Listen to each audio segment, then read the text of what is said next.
કાળઝાળ ગરમી માણસો જ નહીં પરંતુ પક્ષીઓ માટે પણ પડકાર બની રહી છે। ત્યારે જામનગર મનપાએ રણમલ લેકના પક્ષીઘરમાં પક્ષીઓને ઠંડક મળે તે માટે ખાસ વ્યવસ્થા ઊભી કરી છે। જોઈએ આ રિપોર્ટમાં।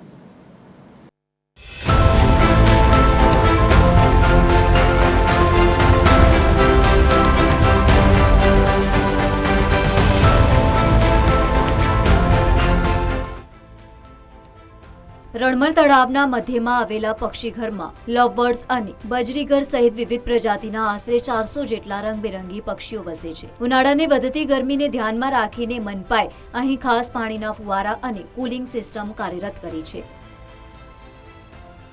ઉનાળાની આ કાળઝાળ ગરમીમાં જ્યારે માણસો એ ગરમી સહન નથી કરી શકતા ત્યારે આ અબોલ જીવો એ ગરમી કઈ રીતના સહન કરી શકે તેના માટે થઈ અને માનનીય કમિશનર સાહેબના માર્ગદર્શન હેઠળ રણમલ તળાવમાં આવેલ પક્ષીઘરમાં અંદાજિત 400 જેટલા પક્ષીઓ છે, 25 કેજ છે।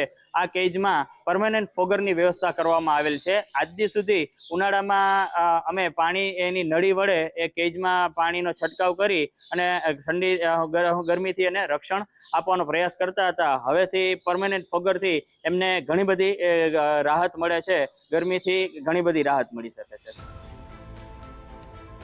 પક્ષીઘરના દરેક પાંજરામાં લગાવવામાં આવેલા ફુવારા સતત પાણીનો છંટકાવ કરી ઠંડક જાળવી રાખે છે। બપોરના સૌથી ગરમ સમયે ખાસ કરીને આ વ્યવસ્થા શરૂ કરવામાં આવી છે। સવારે અને સાંજે પક્ષીઓને નિયમિત ખોરાક પણ આપવામાં આવે છે।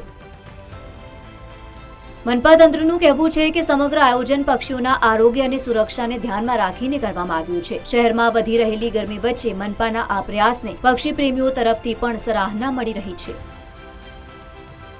TV13 ગુજરાતી માટે સલમાન ખાનનો રિપોર્ટ, જામનગર।